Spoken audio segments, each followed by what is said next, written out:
लोकसभा निवडणुकीत महाराष्ट्रात महायुतीच्या पदरी मोठी निराशा पडली। राज्यात 48 जागांपैकी विरोधकांच्या महाविकास आघाडीने 31 जागांवर बाजी मारल्याने आगामी विधानसभा निवडणुकीच्या तोंडावर महायुतीची डोकेदुखी वाढली आहे। विधानसभा निवडणुकीत हे चित्र पालटण्यासाठी आता महायुतीकडून आवश्यक उपाययोजना केल्या जाण्याची शक्यता आहे। याचाच एक भाग म्हणून राज्य मंत्रिमंडळाचा विस्तार केला जाणार असून काही जुन्या मंत्र्यांनाही हटवलं जाऊ शकतं। राज्य विधिमंडळाच्या पावसाळी अधिवेशनाला 27 जूनपासून सुरुवात होणार आहे। या अधिवेशनापूर्वी मंत्रिमंडळ विस्तार करून सरकारच्या कामाचा वेग वाढवण्याचा प्रयत्न केला जाणार आहे। राज्य मंत्रिमंडळातील मंत्र्यांची संख्या मुख्यमंत्र्यांसह 43 इतकी राहू शकते। सध्या 29 मंत्री आहेत, याचा अर्थ आणखी 14 जणांना संधी दिली जाऊ शकते। शिंदे सेनेचे मंत्री संदीपान भुमरे औरंगाबादमधून निवडून आले आहेत, त्यामुळे ते मंत्रिपदाचा आणि आमदारकीचाही राजीनामा देतील। नरेंद्र मोदींनी पंतप्रधान पदाची शपथ घेतली। हे एनडीए सरकार स्थापन होऊन 24 तासही उलटले नाही तोवर एनडीए गटातील खदखद चव्हाट्यावर आली आहे। मुख्यमंत्री एकनाथ शिंदे गटाला केंद्रीय राज्यमंत्रीपद देऊन दुजाभाव करण्यात आला। आमच्या शिवसेनेचा स्ट्राईक रेट पाहता आम्हाला कॅबिनेट मंत्रीपद द्यायला हवं होतं, असे म्हणत शिंदे गटाचे खासदार श्रीरंग बारणेंनी उघडपणे नाराजी व्यक्त केली आहे। पंतप्रधान नरेंद्र मोदी यांच्या दिल्ली येथील शपथविधी सोहळ्याच्या निमित्ताने अमरावतीच्या राजकमल चौकात भाजपाने आनंदोत्सवाचे आयोजन केले होते। यावेळी भाजपाचे स्थानिक नेते मंडळी उपस्थित होती। येथून नेते पदाधिकारी निघून जाताच भाजपाच्या कथित समर्थकांनी राजकमल चौक ताब्यात घेतला। काही समर्थकांनी या चौकात बळवंत वानखडे यांच्या प्रचार कार्यालयावर लागलेले बॅनर फाडले। त्यानंतर रात्री सुमारे 9:30 वाजता शिवसेनेचे सुधीर सूर्यवंशी, प्रवीण हरमरकर, पंजाबराव तायवाडे आदींची एंट्री झाली। त्यांनी जय शिवाजी जय भवानीचे नारे दिले। त्यांनी उद्धव ठाकरेंचं पोस्टर फाडण्याला विरोध केला आणि पोस्टर फाडणाऱ्यांना अटक करण्यात यावी अशी मागणी केली। नरेंद्र मोदी यांनी रविवारी तिसऱ्यांदा पंतप्रधान पदाची शपथ घेतली।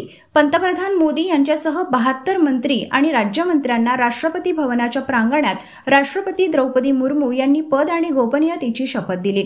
पंतप्रधान मोदींसह 30 कॅबिनेट, 5 स्वतंत्र कारभार असलेले राज्यमंत्री व 36 राज्यमंत्र्यांनी यावेळी शपथ घेतली।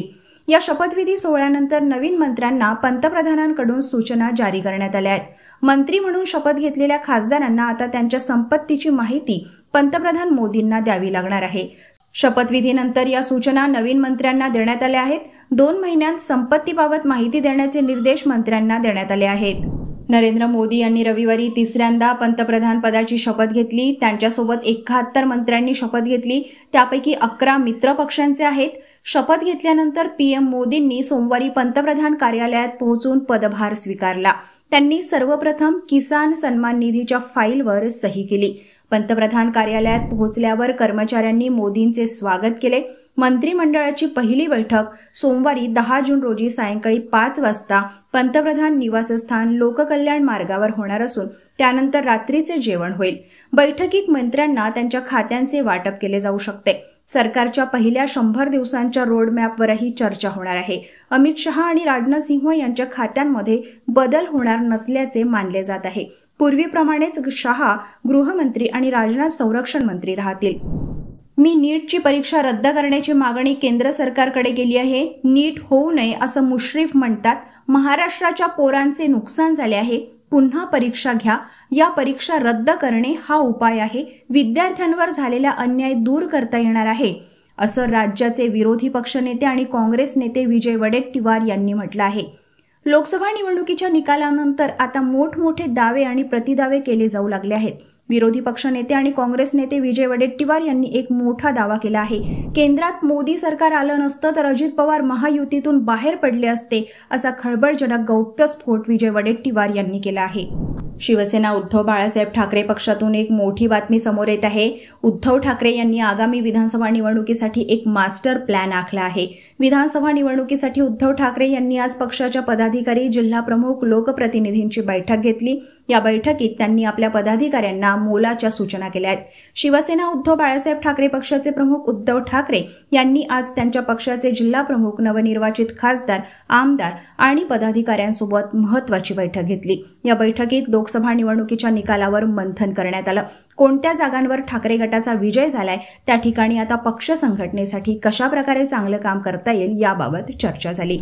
ज्यांना निवडून दिलं त्यांनी याकडे लक्ष दिलं पाहिजे. शेतकऱ्यांचा मोठा असंतोष आहे. एकावेळी शेतकऱ्यांच्या संयमांचा बांध तुटू शकतो. महाराष्ट्रातील शेतकऱ्यांनी लोकसभेत जो झटका दिला तोच झटका विधानसभेलाही देतील, असा इशारा शेतकरी नेते रविकांत तुपकर यांनी दिलाय.